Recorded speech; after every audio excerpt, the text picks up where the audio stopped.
Este episodio está patrocinado por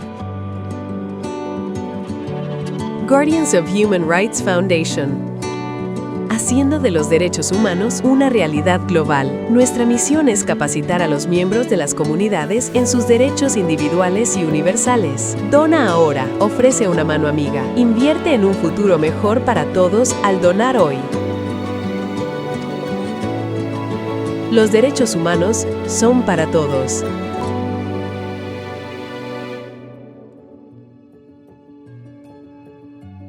Hi, we're here in the City of Sun in Miami Beach from the Palm Hotel and Resort and Spa, and I have the pleasure to have a wonderful curator, Ombretta Agro Andruff. Did I say it right? You did an excellent job, Eduardo. Thank you. Okay, so thank you for inviting us, and tell us, what is this project about?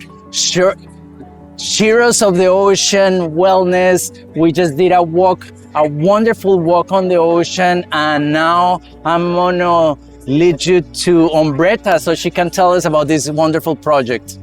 Well, thank you for giving us the opportunity to share a little bit about what we do. So we're here at the Palms Hotel.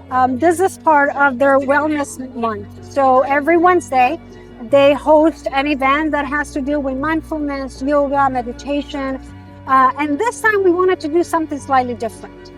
I run a nonprofit called Arte, and what we do, we bring artists together with scientists and activists to look at how climate change and pollution are impacting our waterways.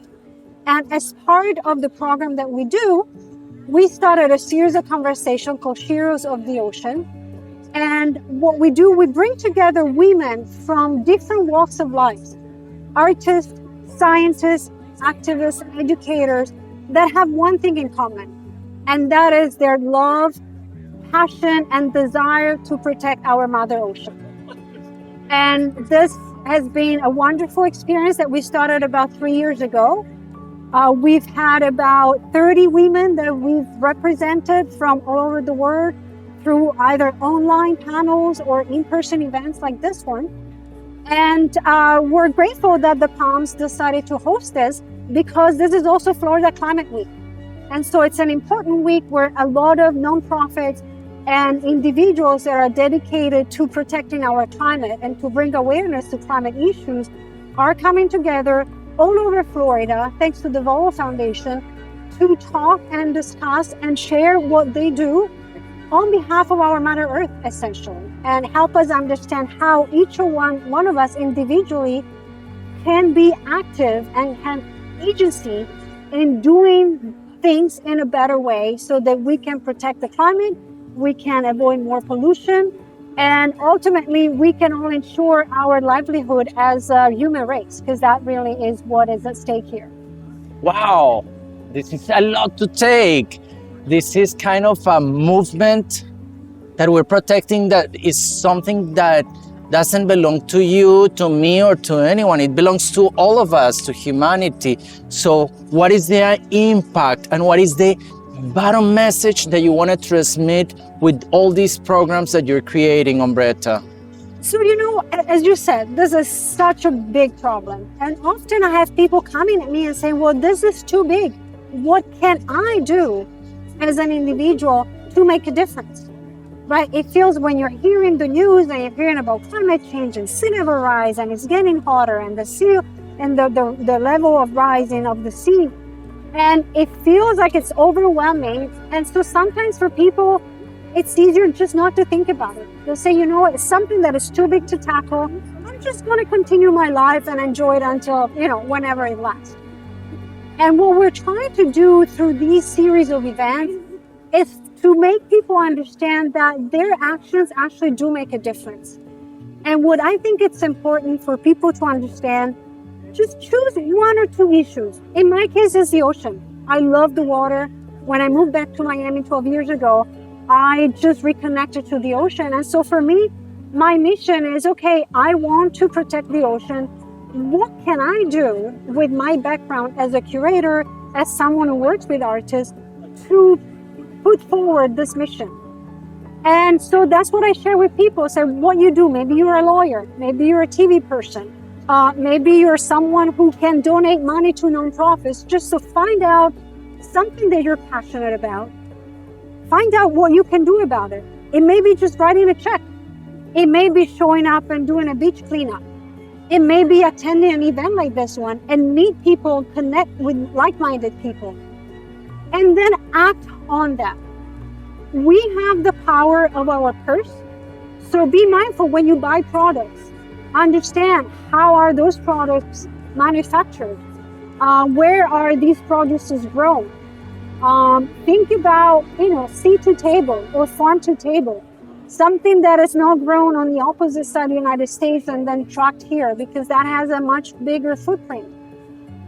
Know about the nonprofits in your region that are doing job that you might be interested in supporting. Maybe you can volunteer with them. Maybe you can support them financially. Vote. If there's one thing that we should all be doing as obviously citizens, if you are a citizen in the United States, you can vote. Vote for your local elections. Vote for your mayor. Vote for your commissioners. Vote for the Board of Education. People sometimes think, oh, I can just vote for my president. I do my duty every 4 years. No, you all should be knowledgeable about what is happening locally and make your voices heard by showing up at commission meetings, making sure that if there is a building that is being constructed, that, rights are not infringed, that climate gentrification is happening, that developers are mindful of the communities that are inhabiting the spaces. And that's it. So there are things that we can all do as individuals that make us feel empowered. So there is so many things that we can learn. Now, since we have to continue interviewing more people, I want you to share where they can find more information, where they can go and look for show heroes, because Absolutely. Sheroes actually, because it's Sheroes as artists, and about you and about all this movement that is socially, environmental, responsible through art. And this is something beautiful, finding it here in Miami Beach, where beautiful Miami give us wonderful days every day. And that's why we love Miami, for all that beautiful environment and the beaches and the water. So, our organization is called Art Sale. Our website is artsale.info. So you can find a lot of information about what we do. We have an Instagram account, art_sale. We're posting about the different events that we do, the different programs that we do throughout the years. We have one big event a year, the World Ocean Celebration, to celebrate World Ocean Day on June 8th. It's a 9-day festival. We have the World Ocean Miami website and the World Ocean Miami Instagram account. You can log on and see what we do in conjunction with that. And ultimately, we have the sheroesoftheocean.org, which is a website all about our Sheroes. You can see the women that we've engaged with in the past. And you can see also the programs and the panels and the films that hopefully we're going to start working on very shortly. So thank you so much, Ombretta, and good luck in your endeavors, and we will look for it. Thank you, Eduardo, for having me. I'm so grateful that Thank you're here you. tonight. Thank you. So Jenna, you're a plastic artist, I do work in the plastic arts. and you work in as an artist that uses recycled materials, reused materials, Yes. and you want to transmit a message about the protection of the environment, the protection of the oceans. And tell us a little bit about this dress that you have made out of plastic bags. Yeah, it's plastic bags and fishing line, very specifically fishing line to attach everything together. I was doing research of various different ocean issues, and one of the things is the Great Pacific Garbage Patch, which is monstrous and a giant. It's like mostly made up of plastic bags, microplastics, things like that, and then animals get trapped in it. And I wanted to create a sculpture that was interactive with the audience so that they might get a little sampling of what it feels like to be trapped and suffocated underneath or within the garbage patch. Okay, that's similar to what animals, turtles, and many other birds and many animals face when they go into the dolphins, manatees. So you're making a statement about it with this. And also through your work, I know that you work about glass and recycled glass. I recycle glass. I also made, this is probably my second largest sculpture, but it's growing, so it may become my largest sculpture eventually. I made another very large sculpture out of, I community sourced 7,000 plastic bottles and suspended them and hung them underneath a walkway at the Biscayne Nature Center. They created a tunnel that people could walk through, and they wafted and they moved because the piece was about ostensibly not to bring plastic bottles to the beach. But when you listen to the sound of it, there was something beautiful. And if you close your eyes, it could have been as if you were standing on a dock and you heard boats and other things knocking into the dock. There was something that when you close your eyes was very much like water. But then when you open your eyes, you see something that is harmful to the water, right? Wow. And when I took that sculpture down, I even found like some frogs and other animals inside the plastic bottles that had sort of climbed their way in there and couldn't get out, which will happen. Animals will get trapped within something and then they grow and then they can't even shimmy out of it later, you know? So it becomes 7,000 bottles of water. So this is an artist that takes her art to make a statement. Yeah. So where they can find about you? Can you give us your Instagram or? Sure, it's Jenna Efrein as my name on Instagram, and my website is jennaefrein.com. So this is an artist that is conscious about the environment and wants through her art shows that we can make a change. Thank you, Jenna. Thank you. Here tonight we have an artist, Ariel Baron Robbins, that is also showing an expression of how we as artists and we as any human can protect the environment. Tell us about a little bit about the scope of your work currently. Well, my work is very interdisciplinary, and right now I'm kind of both an artist and a facilitator for other artists. And what I've done is not directly related to the ocean or the environment, but it has offered a place for artists to have discussions about that, maybe similar to what you're doing.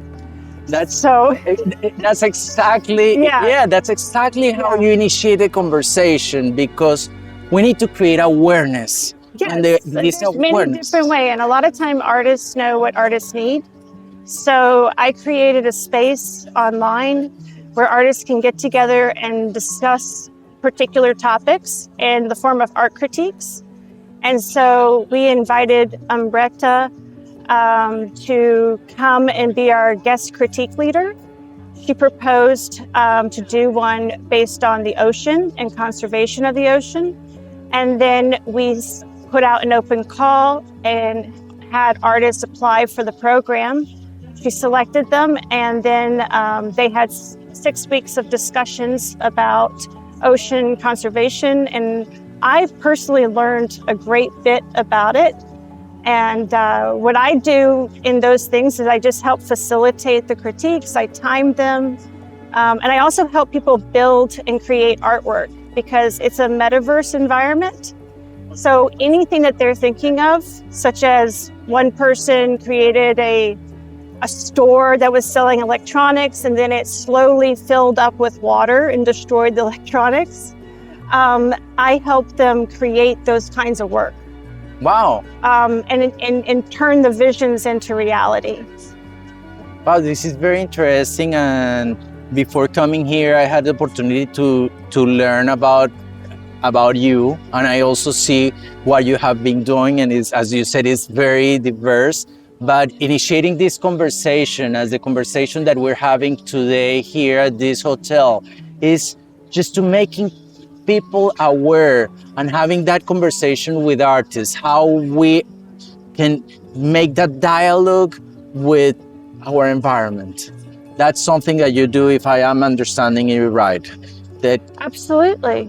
I mean, I think that I believe in a horizontal approach to learning and to promoting and to doing everything, meaning that instead of having a top-down power structure, artists learn from artists and artists help other artists.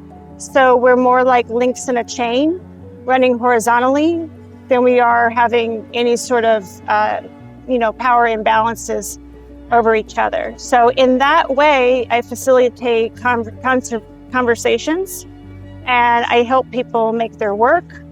And I learned an awful lot because we learn from each other, right? Exactly. Just because I made the space doesn't mean that I stopped learning, So this is wonderful, and I think we can do it. It's a free-flowing environment, no pun intended, And we created a wonderful exhibition full of different ways to talk about the ocean and conservation. And Laura Riley, who is part of this, was part of this group. And so this is wonderful. So where can people find more about it and read about you, join or initiate the conversation? So I'm going to set it again in case that... Okay, we're going to start now. So where can they find about you? They can just find me on my Instagram. Which is? Ariel Barron Robbins Art. And more importantly, they can find the space that I'm talking about. It's called Loop Art Critique, like LOOP, art, and then critique, like an art critique. And if you just Google that, you'll find all about us. Thank you so much. I am here with Lauren, and tonight I just heard a beautiful experience of artists that have committed to communicate a message, and that's what you do. And it's wonderful when you have something deeper. So as an artist, you mentioned about that story of your mother that told you about a mermaid, and that's wonderful. So tell us how, as an artist, you want to create an impact to this planet. Sure. So I call myself an intersectional artist. Sometimes I call myself an environmental artist, but for me, it's sort of one and the same. And the overall goal is to help share this message that everything is connected. Like, we are all connected. The environment and the challenges that we face are not just ecological, they are social and emotional as well. They are political, they are economic. And so if we attempt to address any one of these things, we really have to consider all of them. And so with my messaging, I put in a sincere effort to really integrate a lot of these facets into my projects so that they are cohesive and all-encompassing and really reflect that interconnectedness of life in our living systems. And something that I learned today is that in your research, it's not only the research as an artist about technique, it's about research what your topic is. Sure. At the same time, as an artist, you're a creator, but you have to also show something that is reality, that is concise. Yeah. So how do you blend those two to make your art? Yeah, that's a good question. So I have a background in science and a background in art. And so I think the two skills that I learned is how can you digest these complex topics that exist in the scientific world and make them human and relatable, and that's where the art comes in. And so I think this marriage of science and art is a really fascinating intersection that communicates these messages freely and openly and relatably. And that's beautiful, because what I was learning about Lauren today, her dad is from the scientific side, your mom was from the artistic side, so that's what you get. So tell to the people that are looking at watching us, what would be the message that you will depart Earth? What will be the message you want to convey to people? Yeah, I think I'm not gonna quote Jane Goodall, but I do think that she has a message that I would love to echo, which is everything we do has an impact. We just have to decide what kind of impact we want to have.